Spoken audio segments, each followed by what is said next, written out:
everyone and welcome back to my channel. Today I'm going to be doing a tutorial on this look right here. I'm really sorry if it looks like I'm incredibly zoomed in. My focus button on my camera has broken and anything further back I really just look like a blurry mess, so bear with me.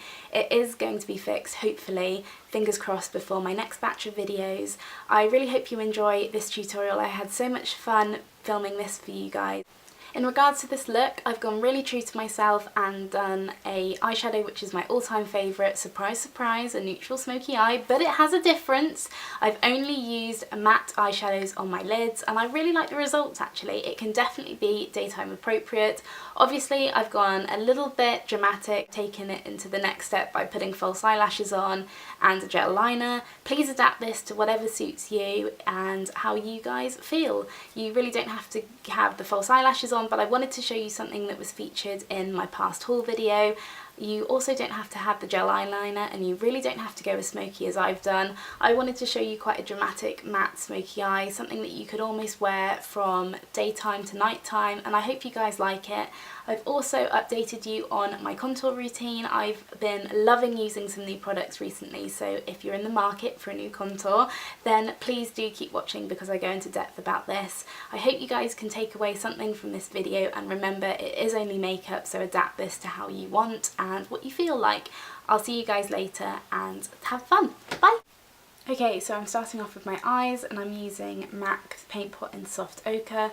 I've used this for years and years and I think this might even still be my first one. As you can see, I've still got loads of it in here. All I'm going to do is just take this on my ring finger.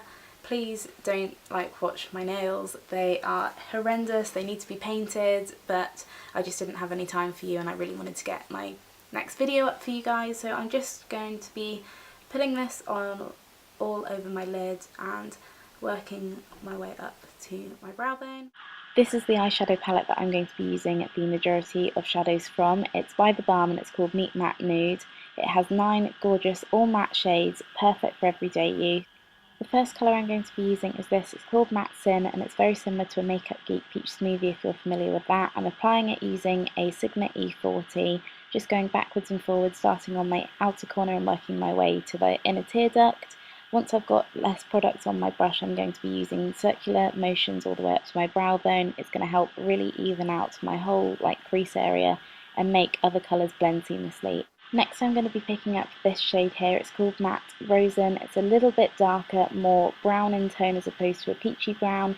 I'm going to be using a smaller brush. This is the E35 I believe, but I'll put all the information down below. Again, using the same technique, but with a smaller brush it's going to concentrate the colour a little bit more and make it a bit more precise. I'm kind of doing it a wincy bit lower than what I did with the Matte Sin, but using the same technique. I'm also running this all over my lid once I've got the colour in the crease. This is going to help start making the lid look a bit darker and therefore starting to smoke it all out. Making sure that I blend again. You don't have to do this, but I just want to make sure everything is blended seamlessly, going back in with that E40 before packing on more colour with the E35. Just kind of working all the way up. You can leave it at this for a really gorgeous daytime look. Next up, it's MAC Garcia. Again, a bit of a darker brown here, and I'm using a MAC 217. I'm concentrating this on the outer portion of my eye, bringing it gently in as I have less and less product. This is going to help give it some dimension, and above all you're going to be able to really concentrate that colour to exactly where you want it to be. I wanted the overall look to look a bit more pigmented, so I'm using the MAC 239, gently building up the colour to my desired smoky effect. Again, this is very optional, but you can do this if you feel like you're lacking a little bit in colour. Next up, it's Matte Wood. I'm using a pencil brush and concentrating this over the outer corner. A pencil brush gives you a lot more control. I didn't want to cut too much of the footage out because I really wanted to show you the extent in which I blend my eyeshadow. Blend, blend, and then blend some more. You should have something similar to this look by now. I'm taking my Makeup Geek Z palette and using the shade Coco Bear. This whole look looks a bit too cool tone for me. You know me, I absolutely love my warm browns and my gold, just running over everything just to warm the overall look. I'm using this Maybelline eyeliner. I'm not really too sure of the name, but it's really the only eyeliner or gel eyeliner that Maybelline does. I'm using this random eyeliner brush, but you can use whatever makes you feel most comfortable. I'm not going to be doing anything too dramatic. I just kind of want to create a line or a band, almost like a guidance point for my false lashes to be applied, before adding my favourite drugstore eyebrow product of life. This is the Soap & Glory Archery Brow Pencil. I use the shade Brownie Points, I believe. I'll link it down below. This has the eye kind of pencil on one side and then a felt tip on the other. I have naturally quite thick eyebrows anyway. I'm just kind of evening out what I have already and creating a little bit more of a point before going in with my favourite mascara. This is Maybelline the Falsies. Wow, a lot of Maybelline products today.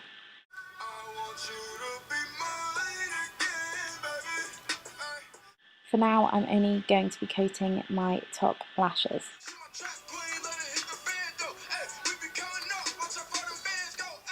You can quite easily leave the eyes just like this and call it a day. Now that my eyeshadow is nearly done, I'm going to be moving on to my face. First of all, I'm going to be using my Laura Mercier foundation primer. Still loving this. I featured it many months ago and it's going strong. Teaming this up with my L'Oreal True Match in the shade W3. I don't have any tan on, but I'm usually between a W5 and a W6 when I am. I'm going to be applying this with a Real Techniques buffing brush, I believe. I'm going to be dotting this over my face just so that I don't apply too much product at once, and then blending it out using circular buffing motions. Putting a small amount of foundation on your face at once, you're going to eliminate any sign of having any cake face or anything like that, which is particularly important because we're going to set our concealer a little bit later on with quite heavy full coverage powder. Make sure you've covered all aspects of your face, down your neck, over your ears and around the parameters of your face. So to make my skin look flawless, I'm using two beauty blenders, one for cream products and one for powder. To highlight underneath my eyes, I am using the L'Oreal True Match concealer. This again combines with the foundation. It is honestly a match made in heaven. I'm kind of doing almost like an angel wing underneath my eye, bringing it right the way into my temples, so stretching it out along my eyes and also bringing it right down so it's almost level with the sides of my nose. I know it looks as though I've put a ridiculous amount of highlighting concealer on underneath my eyes, but trust me, this is the beauty of having a beauty blender. It blends everything into the skin flawlessly and absorbs any additional products. Once my under eye area is complete, I'm going to be using the same product and technique, this time putting it on the bridge of my nose, my inner forehead, my cupid's bow and my chin, and then using the bottom of the beauty blender to really pat this in almost quite firmly. You're really going to want to make sure that this concealer is almost blending into your skin as opposed to just sitting on top. Because I'm not using highlighting powder today, but I still want a glow, I'm relying on these products to do it for me. The first is by YSL and it is their famous Touche Éclat. I'm going to be using it underneath my eyes and then using the MAC, what is this called? Prep and Prime and Light Boost, I think. It's more pigmented, a little bit more yellow in tone, and then going over it using the same technique with my damp beauty blender, the same one that I use for the concealer. Just patting this in and you can kind of see almost immediately how much brighter that under eye area looks now. I have a few blemishes on my face that require a little bit extra coverage. I'm using my all-time favourite Collection 2000 Lasting Perfection Concealer. This is in the shade Fair, I believe. I'm putting this on using a blending brush. I couldn't tell you which one it is off the top of my head, but any blending brush will do. I also have a little bit of redness over my nose, so I'm just making sure that that is nice and covered. I'm kind of providing an extra layer before patting this in with my fingers. This just makes sure that everything is nice and blended. Using my other beauty blender, this is so unnecessary, but I have two, so I kind of separate my powder and my concealer together. I'm using the Ben Nye banana powder and tipping out a little bit onto the lid because it is a loose powder. And then applying this, again I've dampened this beauty blender, I'm applying this directly underneath my eyes. You can see that I'm applying a lot, that's because we are baking my under eye makeup today. This really helps make it look a lot brighter and is a technique which I've really been loving lately.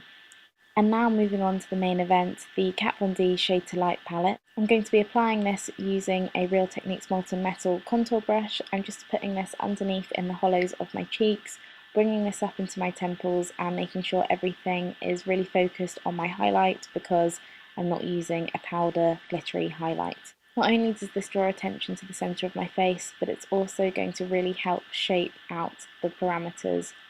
Just going to intensify this by putting it underneath my jawbone. Turning my brush onto the side, I'm gently going to start blending this contour out. I've barely even touched my brush into the pan, and this is the outcome. It is crazily pigmented. I always prefer this to the Anastasia Beverly Hills contour palette, which is crazy because I've only just recently got this. Anastasia has been my ride or die for such a long time, but this is definitely knocking at its doors. To blend this out further, I'm going to be using a Real Techniques, I think this is called a multitask brush. Going backwards and forwards in windscreen wiper motions, it's just going to make it a little bit more softer. Again, doing the same technique to my temples. I probably applied too much contour this time, but then again, too much contour is never enough. Do whatever makes you happy. Picking up this middle shade and continuing with my Real Techniques multitask brush, I'm just going to be giving it a little bit more dimension by putting another colour on top. This is going to give an overall more bronzy look. And then using my Real Techniques powder brush just to make sure that there are no harsh lines. This is my favourite trick in the book. If you feel like you've dragged your contour a little bit too low, go back in with the Ben & I banana powder and your beauty blender and just mark directly underneath your contour. Going back in with Coco Bear and a pencil brush, I'm gently going to be lining my lower lash line. You don't have to be precise. Being smoky-eyed means that there are no real fine lines. It's more just a poof of colour, so you can kind of be a little bit slapdash about it. Just kind of blend to as low as what you feel suits your eye shape the best. Then you can go in with your favourite mascara. Again, I'm continuing with Maybelline Falsies, and I'm just going to put that on my lower lash line and just make sure that everything is nicely coated, ready for my false lashes. Going back in with a powder brush to make sure there are no harsh lines along my jawbone before going in with my Ardell false lashes. I am so obsessed with these. Look how full and fluffy they are. They are so dramatic and so perfect. I'm going to be using just any normal lash glue, works fine with you. There's no real right or wrong reason, just as long as it suits you and it does the job. That's all I ask. Wait a minute before it's tacky and then apply them directly onto your eyes. I always start with tweezers. I put it onto the centre of my eye first and then tuck in either corner. It does take a while for you to master this technique, so don't worry if you can't get it right on the first go. Practice always makes perfect. That's why I absolutely love these Ardell lashes. They are such good quality in the sense that they apply so easily, but they are so affordable. Once they are on, they should look a little something like this. Don't worry, the white glue will dry clear. It's been about 10 minutes, so I'm now going to be taking the remaining loose powder away from my under eyes and just around my face using the 187 brush by MAC. This is one product that is truly worth the hype. For lip liner, I'm going to be using Jordana Tourney, and it's true, I really do love this. I'm glad I bought 2 of these because I can really see myself getting through all of them. And then I'm using NYX's lip gloss in the shade Beige to top it off. Once you've done that, your look is now complete. I really hope you enjoy, guys, and please subscribe if you haven't already. See you soon. Bye!